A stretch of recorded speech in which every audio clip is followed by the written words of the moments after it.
Je vous remercie, Monsieur le Président. Monsieur le Président, honorables députés, Monsieur le ministre de l'Emploi, du Travail chargé des relations avec les institutions, mes chers collaborateurs, vous me permettrez à l'entame de mon propos de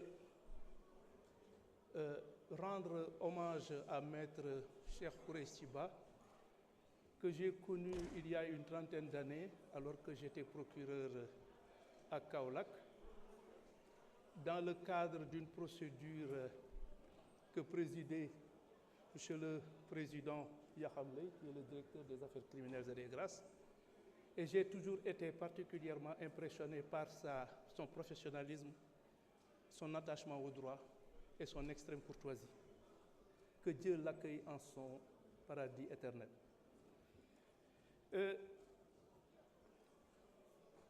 Le projet de loi, en fait, la proposition de loi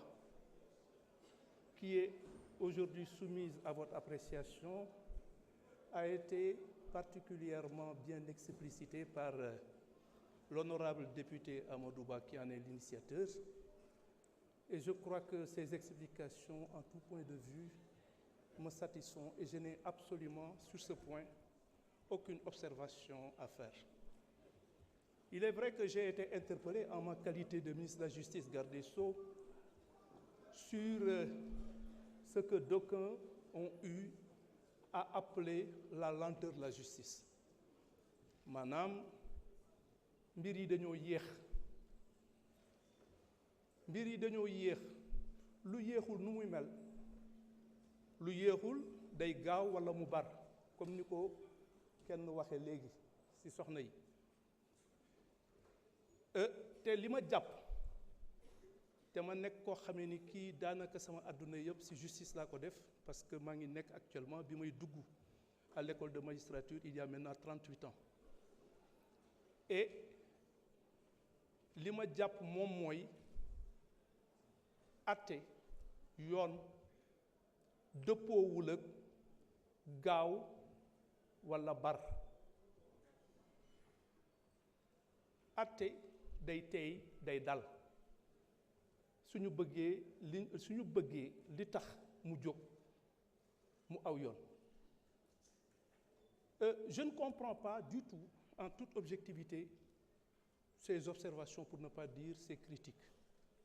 C'est comme si finalement ce qui évidemment semble intéresser les gens, c'est moins la bonne marche de la justice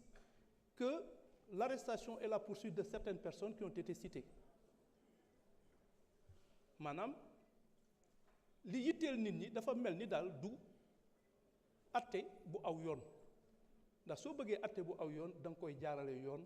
dafa am ay fànn ak ay charte yoo xamee ni waroo ko wàcc te it soo demee ba nga xamee ni nit ñi daf leen yitteel lool maanaam askan bi atte bi daf leen yitteel lool nga bëgg a gaawtu ba yàqule ndax lii wolof di wax yàkkamti ak gaawtu suñu juree doom réccu am ca yoon ba nga xamee ni li ñu amal yitte mooy lan mbir mi na aw yoon nit ñi def ko ci seen teeyaayu bakkan ndax li ci ëpp solo moom mooy fa ñu jëm du dañoo yàkkamti jàpp diw walla topp diw walla lijjanti diw li ñu yitteel moom mooy yoon dox na mu war a ni mu war a doxe mbir mi aw yoon te it suñu xoolaatee lii nit ñi di fàtte moom mooy daanaka liggéey bi mënuñu ko woon tàmbali donte tëraluñu le pôle judiciaire financier maanaam moom mooy ëttu àttekat bi nga xamee ni moom moo yelloo saytu li nga xamee ni lii moom moo ñu yitteel ci mbirum àtte mais le pôle judiciaire financier a été installé le 24 septembre 2024 maanaam yàggagul te gis nañ liggéey bi ñu fi def ci diir googu loolu ba mu wéyee il fallait aussi ñu installer la haute cour de justice bi nga xamee ni am na ñu bari ñoo xamee ni dañ leen war a topp te foofu moom mooy yelloo maanaam la haute cour de justice mooy yelloo atte leen. La haute cour de justice ñu ngi ko installé le 28 décembre dernier te laataa ñuy jëmmal yooyu ëttu attekaay dafa amoon ay charte yu bari yoo xam ne dañoo waroon sàmmoonteeg moom moo tax man suy nit ñi di wax ni mbir yi dañoo yéex man daf may jaaxal ndax xam naa ni attekat yi ñi ngi liggéey li ñu mën te le pôle judiciaire financier parce que ni yoon tëddee litige boo xamee ni ëpp na même su dee escroquerie ak abus de confiance ëpp na 50 millions moom moo koy war a atte te gis nga fii ay milliards la ñuy wax lu ci ëpp ba nga xamee ni li ëpp si affaires yi ñu war a atte pôle judiciaire financier moo koy def te ñoom bari wuñu am na dossier yu baree bari ñi ngeeki moom ñi ngi ciy gaawtu ñi ngi ciy ànd nañoo xarañteef bu am solo ak yéene bu am solo waaye dafa nekk dossier yoo xam bari na bari waay boo xamee ni bii du yëpp ngay mën a songandoo ndax amuñu attekat yu ni toll moo tax li ma bëggoon et je tiens à le dire de la façon la plus solennelle et je rends un vibrant hommage aux magistrats qui jusqu'à présent abattent un travail remarquable en toute indépendance et dans un professionnalisme qui ne laisse place à aucun doute. Et je crois que, compte tenu justement de mon expérience dans la justice, en tout cas de l'expérience qu'on me crédite, que je me permette, dans la précipitation et en exerçant une pression sur la justice ou sur ceux qui l'incarnent,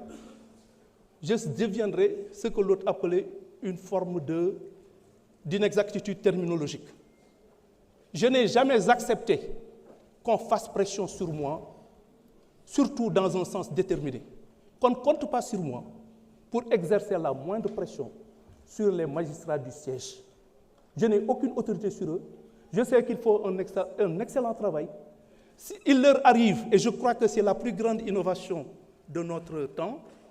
il leur arrive de rendre des décisions en parfaite contradiction avec les réquisitions du parquet. Et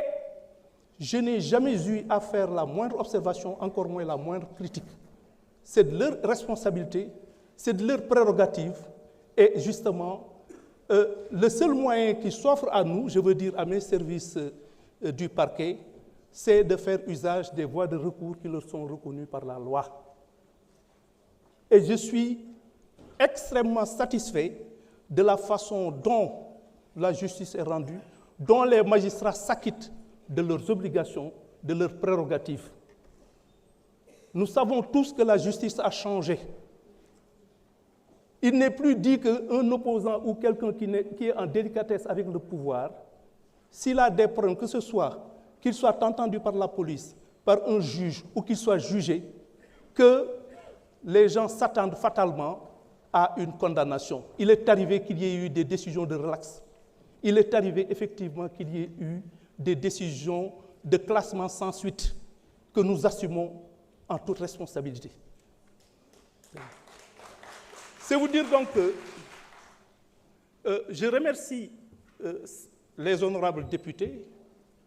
qui m'ont exprimé leur confiance. J'en suis particulièrement sensible et c'est un motif supplémentaire pour moi de faire en sorte que leur espoir, que leur confiance ne soit pas déçue. Am na ci yéen ñoo xamee ni ñi donte am na ñuy ŋàññi ni justice di doxe ñoom biral nañ seen kóolute si ni justice di doxe ak si ni ma ko téye loolu su fekkee ni gor nga doy na sas te sas nañ ñu mais li ma leen xamal moom mooy su yéexee itam te jàpp ma ni dafa yéex mbir mi dinañ ko doxale ni mu ware ñi nga xamee ni incha allah ñi nga xamee ni